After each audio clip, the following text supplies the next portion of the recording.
Hello everyone. This is the first of 3 video tutorials on how to create this scene.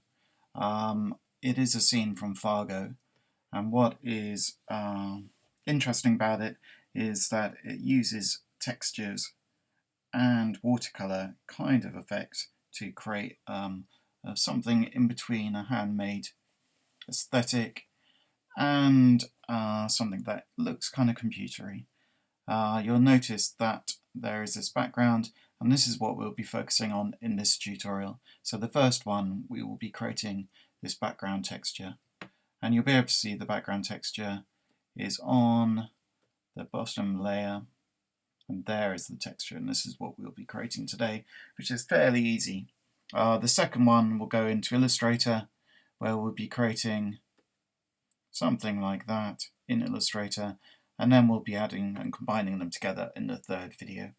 So for the first one, I'm using a Wacom at the moment, so this is a Wacom screen, and it means that I've got pressure when I draw, so I can draw something if it wasn't white.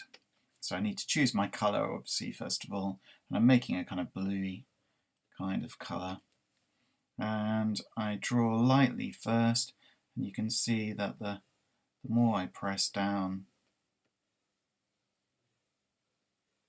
the thicker or thinner the thing. So that's why you would use a Wacom. So first of all, we need the brushes. Now, good thing if you subscribe, if you're a Creative Cloud subscriber, which most of you will be in Photoshop, you will get a load of free cool brushes. As you can see, I've downloaded quite a lot. There's some watercolor ones there. And to get more, so you'll come first of all with a selection, but you might want to broaden it. And they do come free, so you can see I've got a spatter brush here. So I can make kind of spatters, and I can make that bigger if I want to. Even though I'm using a Wacom, I might want to make it bigger or fainter. So it kind of got like a spray paint effect. And to get all these kind of different brushes, you need to go to the selection. So you need to get your brush library up, and you can do that by going to Window and showing your brushes, which I've got here. And these are all my brushes I can see. You can also do it by going to your brushes here and just doing the drop down. So brushes, drop down, and then going to the selection tool and just pressing get more brushes will lead you. You're going to have to log in, but it will lead you. So you have to go to United Kingdom, log in on your Creative Cloud. But you'll notice then that I can download all these brushes. I can see there's my watercolor brushes, but the mega pack also comes with a whole load of things: pencils, pastels, charcoals. Pastels might be quite nice to experiment with, or watercolors. You've got a whole range of splatters, and you might just want to kind of brush. You might want to download some of those. You don't have to download all, but it'll give you a range which is greater than what you get with the kind of system.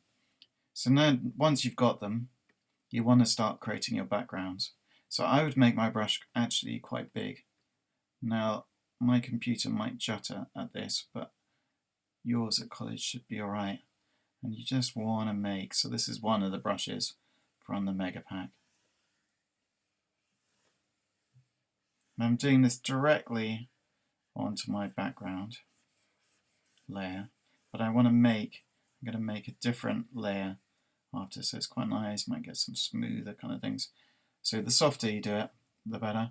And then I'm going to create a new layer and use a multiply on this layer so it's slightly, so it's transparent. Maybe bring the opacity down slightly. And then with the same brush, I'm going to make that a multiply as well and bring down the opacity a tiny bit too. So now I can make a kind of darker kind of line with it. Or I might even want to make it slightly darker again. You want a variety of tones in this. And if I choose Then I'm going to get a spatter brush, or I might choose another kind of colour on top. Make this quite big again. So this is kind of a grittier kind of tone. If I want to do white, white won't come up and multiply, so I'm going to have to create a new layer for white. And I'm going to have to make this a normal.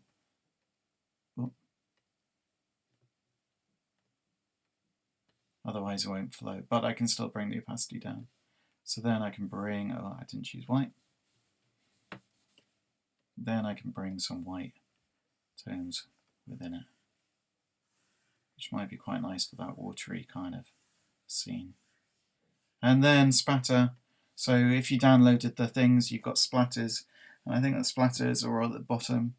So I can range, I've got loads of different organic versions of the splatter brush that I can then play around with. Well, maybe that's too harsh. Bring up again, and bring down the tone a little bit so they're not, so it doesn't come up too much. Think about your image that you're going to be working from. You know, so if it's a woodland scene, you might want brown. So I've got an ice scene, so I've got it all kind of blues and greys. But think about what textures you would want in your scene. That's quite important. You might not want these blue kind of colours in it.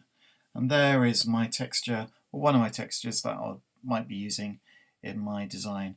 I would create, because you're going to be doing this, you're going to have multiples of this colour tone. I would maybe choose 3 or 4 different ones for this, so then you have a variety of textures when you want to do it. So get a dark one, get a nice light one, and then you're going to be putting these into, let me go back to this, you're going to be putting these back into the Fargo. I won't want to upload. You're going to put these into the Fargo design. Okay, that's that. So look out for part 2, where I'll be going into Illustrator.